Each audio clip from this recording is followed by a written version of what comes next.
Կարճ ուզում եմ նկարագրել հետևյալը։ Ընդհանրապես ինչու՞ն է կանում ամբողջ աշխարհում կոլեգիալ մարմինների ստեղծման անհրաժեշտությունը։ Գրեթե յուրաքանչյուր պետության, տնտեսության այն ճյուղերը, որոնք ասում են որպես բնական մենաշնորհ, մշտապես առնչվում են պետության, տնտեսվարողի եւ սպառողի իրար հակասող շահերին, որոնք են դրանք։ Պետությունը մի շահ ունի շատ հարկեր հավաքել, շատ ներդրումներ կատարել,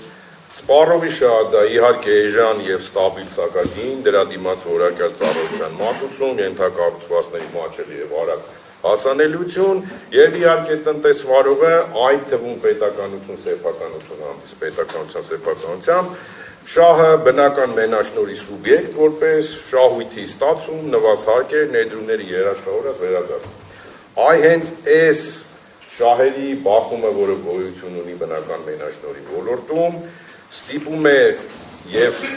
օրհասական է բոլոր պետությունների համար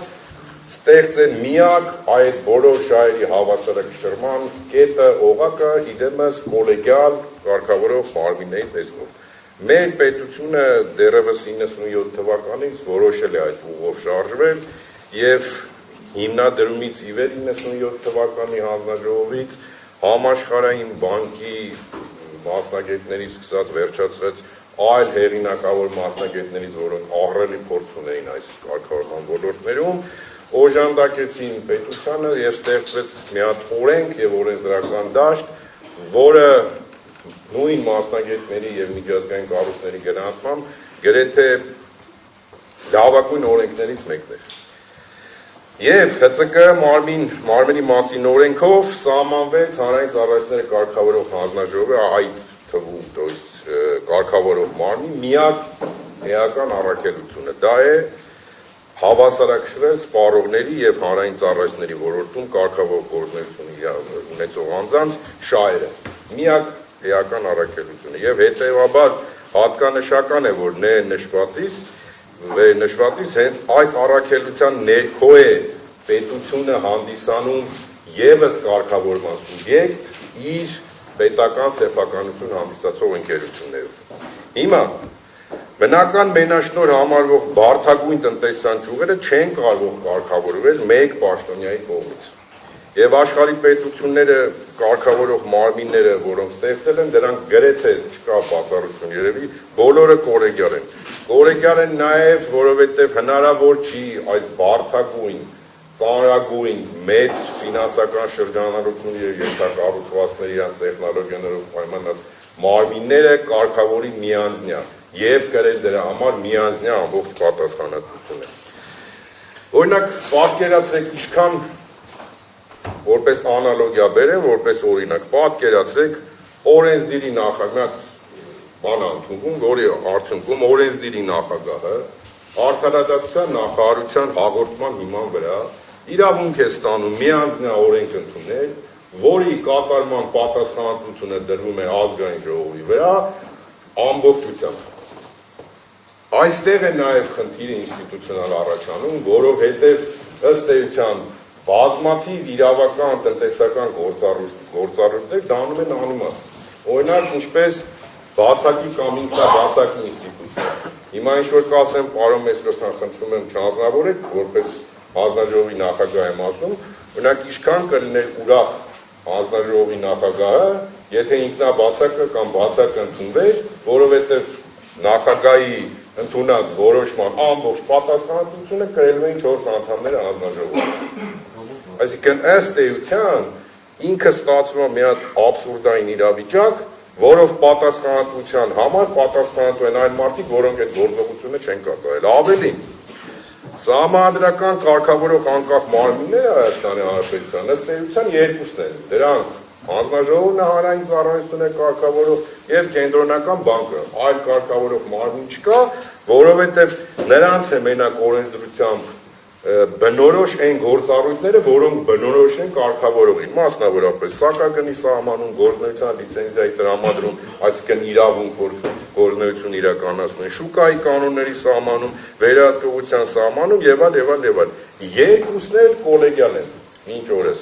Հիմա օրինակ հարց է առաջանում, եթե օրենսդիրը պետությունը որոշում է կարգավորողների նկատմամբ կիրառել որոշակի առանձնահատուկ մոտեցում, ինչի նույն սկզբունքը չի կիրառում մյուս կարգավորող մարմնի վրա, մասնավորապես կենտրոնական բանկի։ Չէ՞ որ այնտեղ էլ բանկերը կարող են նման խնդիր առաջացնել եւ կարող է օրինակ առաջնահերթություն առաջանալ ֆինանսների նախարարության հաղորդման հիման վրա, հանձնարարել կենտրոնական բանկի նախագահին դադարեցնել օրինակ մի հատ բանկի լիցենզը։ Մյուս խնդիրը այս բոլոր իրավակարգավորների ներքո օրենսդիր եւ գործադիր մարմինները արձագանքել են, որ էներգետիկ ոլորտում արկա է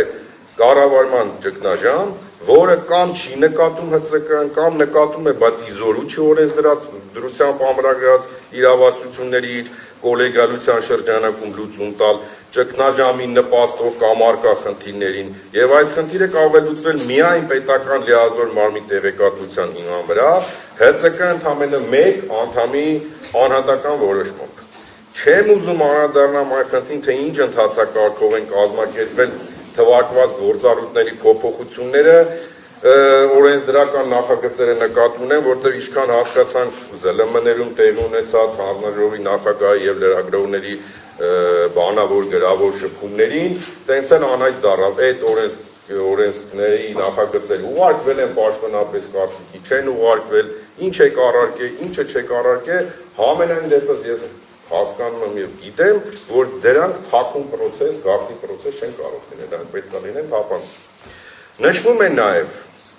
օրենսդրի եւ գործադիրի կողմից, որ ճգնաժամը լուծելու այս իրավական գործիքակազմի կիրառումը ուղղված է հետևյալ նպատակներին՝ միտումնավոր եղանակով էներգետիկ ճգնաժամի ստեղծման ռիսկերի կանխարգելմանը, իմիջիայլոց սա թե օրենսդրական նախաձեռնության հիմքում դրված, թե կառավարության կողմից է պաշտոնապես հայտարարվել, երկրորդը հանրային կապի ապահովումը պետական անվտանգությանը սպառնացող հնարավոր ռիսկերի վերացումը եւ հետցում տեղի ունեցած չարաշահումների քողարկման բացառումը եւ հետագա չարաշահումների կանխարգելումը։ Եթե բոլորը հարգելի ներկաներ լսեցիք, գրված է արկա ժամանակով որպես փաստ, բայց դեռևս որևէ փաստ մենք չունենք այս պայդրությամբ, չէ, այդ պայդրությամբ, հա։ Դրանից հետո լիազոր մարմինը կառավարության տկենը ներկայացնում է հաղորդում ՀՑԿ-ի նախագահին, որտեղ կայացած կառավարման ճգնաժամի վերաբերյալ նշում է ընդհանուր առմամբ 9 պատճառ, հա, 9 թե 10, որոնցից մեծ մասը վերաբերում են հենց տկեն իրավասություններին եւ դրանց լուծումը հենց իրենց իրավասությունների ներքո է, կամ պետական սեփականություն հանդիսացող կարգավորված անձանց տիրույթում է, ուրեմն նշված թվային տվյալները կամ չափելի չեն, կամ հաշվառելի չեն, կամ ինչ-որ անհասկանալի սկզբունքով են գրած, օրինակ բերեմ մի հատ մի միլիոնատ բողոքը, որ հեծը թեժ գծով ստացել է, կարող է մեկը սխալվել է տեղել, էլի ներառված։ Դրանց մի վարսը գտնվում են կարգավորող իրավասության ներքո եւ տկենը ընդհանրապես այդ գործառույթների հետ կապ չունի։ Վերջո օրենսդրությամբ ամրագրած այն սկզբունքը առայն, եթե նույնիսկ մենք մտածենք, որ լիազոր մարմինը հանդիս է գալի օժանդակողի դերում, օժանդակումը չի նշանակում նույն ինֆորմացիան վերցնել կարգավորողից եւ նույն ձև վերադարձնել կարգավորողին։ Պետք է որոշակի վերլուծություն արվի, անալիտիկա եւ այլ։ Բայց ինչեւէ,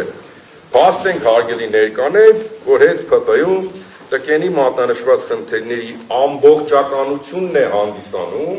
վերը թվարկված ճգնաժամի հաստված պատճառները։ Չի կարող առանձին խնդիր դիտարկվել, այդ դեպքի ամբողջական լինի։ Ու ինչ է ստացվում։ Դրանից հետո թե ինչ ներքին ընթացակարգով, ինչքանով որ ես հանձնաժողովի անդամ եմ աշխատել դրա համար եմ ասում, ՀՑԿ որ մասնագիտական ստորաբաժանման կողմից պարզ չէ քանի օրում եւ այլ, ՀՑԿ շուտ 25 տարվա պատմության մեջ առաջին անգամ հանձնաժողովի նախագահի կողմից 1A անհատական որոշում է ընդունում եւ ուղարկվում է, հարուցում է վարույթ։ Իմիջիայլոց ինչի եմ ես այս հարցերը բարձրացնում, թե պարզ չէ ոնց, որտեղ կարգավորողի սկզբունքներից մեկը թափանցիկ աշխատանքի ապահովումը, այս մասում ամենայն դեպս ոչ կարգ կա, ոչ էլ թափանցիկություն, ընկալելի չի։ Հիմա առնվազն ինձ մոտ բազմաթիվ հարցեր են առաջանում այն տիրույթների հետ, որտեղ օրենսդիրը վերնշած օրենսդրությունների փոփոխությունից հետո չի ենթադրել որևէ մի ուճուր անհրաժեշտ գործողություն համալիր տեսանկյունից, հա, որ կարելի է ապահովել օրինակ ՀՑԿ-ի նախագահի որոշակի գործողությունների կանխատեսելիություն կամ շարունակականություն։ Մասնավոր օրինակ բերեմ, օրինակ կանխատեսել է օրենսդիրը, որ պետք է վարույթը հարուցի պարոն Մեսրոպյանի որոշմամբ, բայց ով պետք է երկարաձգնի անհատական որոշումը պարոն Մեսրոպյանի, նախատեսած չի, թողած է 5 կարգավորումը, որ դա վարչական վարույթ իրականացնող մարմինն է իրականացնում։ Հիմա ինչ է պարզվում վարույթի ավարտին։ Պարզվում է, որ տկենեն հաղորդման մեջ մեծ չափերի խնդիրները, ամբողջականությունն է, այսպես ասած, այդքան էլ ամբողջական չի, քանզի ներկայացած կետերից, եթե 9 կամ 10 հիմա լավ չեմ հիշում, առնվազն 6-ը թե 7-ը տկեն տիրույթում չեն, ընդհանրապես։ Իսկ եթե այդ ամբողջականությունը քանդվում է, այդ էին ասում իմ գործընկերները, հետևաբար այն նպատակներին, որով կառավարվելու առաջնորդվել է թե օրենսդիրը, թե գործադիրը, եթե այդ ամբողջականությունը չկա, հետևաբար այդ ամբողջականության բացակայանը չի կարող հավաստել, որ այն խնդիրների լուծմանը կարելի է այս մեթոդներով հասնել։ Մնաց 3 կետ այդ հաղորդման մեջ, որին ավելացավ եւս 3 կետ եւ ստացավ այնպես, որ այդ 6 կետներ գտնվում են կարգավորողի լիազորությունների տիրույթում եւ ՏԿ-ն ընդհանրապես կապ չունեն։ Հիմա ինչ խնդիրներ, որ արձանագրել է հարգարժան հանձնաժողովը այս գործառույթների մեջ, այս վարույթի վերջնական որոշման մեջ, դրանք այն խնդիրներ են, որոնք մշտապես կան եւ լինելու են, որովհետեւ դրանք պայմանավորված են նախ եւ առաջ աշխարհում դեռևս այլ տեխնոլոգիա չմտածած գործող էլեկտրական էներգիայի բաշխման տեխնոլոգիայով, այլ տեխնոլոգիա մարդկությունը չի մտածել։ Պայմանավորված է մեծածավալ իմ բաժնետիրոջ կողմից, որին ես այստեղ ներկայացնում եմ, արդյունքում ներդրված նոր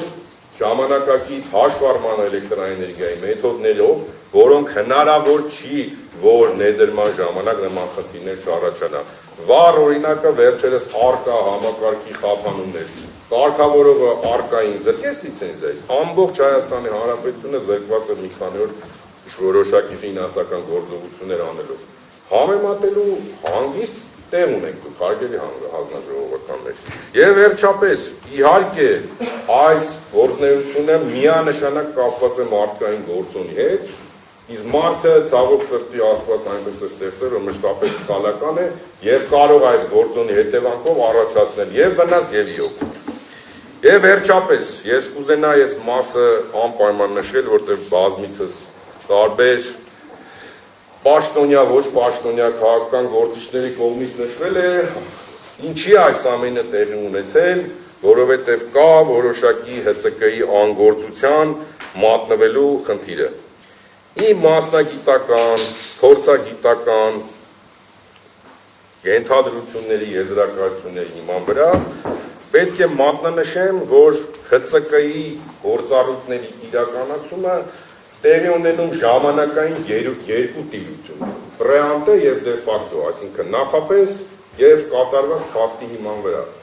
Ուզես թե չուզես, կարգավորման գործառույթի եւ պլանավորումը եւ իրականացումը կատարվում է այդ երկուսի, այսինքն կանխատեսելի եւ փաստացի ժամանակային տիրույթում։ Իհարկե նաեւ փաստացից հետո։ Սա ցակագների հաշվարկման մեթոդոլոգիայից եւ վերջացած փաստացի թե ինչ է կատարվել։ Ավելին ասեմ ձեզ, եթե որպես օրինակ բերեմ օրինակ պարոն Աղինյանը չի թողի խափեմ, ներդրումային ծրագրերի իրականացում է։ Ես ճիշտ եմ, չէ՞ հիշում պարոն Աղինյան, որ յուրաքանչյուր ներդրումային ծրագիր կլինի դա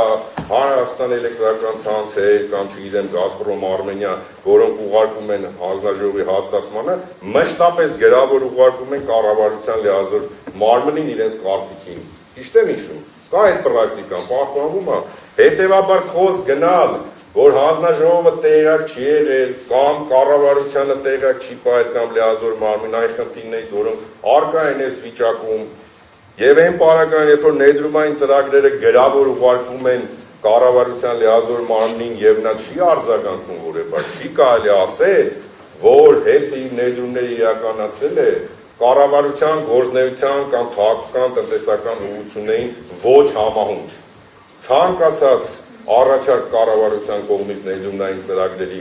ուղղության փոփոխության, ուղղությունների ավելացման մշտապես պարտավոր է կատարել հեծը։ պարտավոր ուղղակի թե դա ներառում է ներդրումային ծրագրում։ Եվ վերջապես բոլոր գործիքակազմը, ամբողջ գործիքակազմը, որը որ օժտված է կարգավորող մարմինը իր օրենսդրությամբ սահմանված լիազորությունների շրջանակներում, ամբողջովին բավարարում է, որպեսզի թե դե ֆակտո,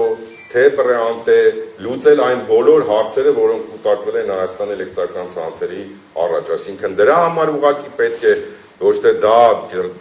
որակել որպես ոչ թե անգործություն է ՑԿ-ի կողմից, այլ պետք է անցնի այդ ժամանակը եւ փաստվի եւ փաստացի հիման վրա կատարվի որոշակի գործողություն։ Եվ վերջում,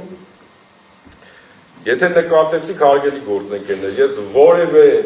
կոնկրետ փաստ, որը մատնանշված է վարչական վարություն, մի հատ չեմ բարձրաձայնել, ընդամենը 1-2 օրինակ։ Ինչի չեմ բարձրաձայնել, որովհետև այս իմ թվարկվածը արդեն իսկ ապացույց է, որ օրենսդիրի կողմից այս օրենսդրական կարգավորման շրջանակներում խախտվել է հանձնաժողովի միակ կարևորագույն գործառույթը՝ շահերի հավասարակշռման գործառույթը։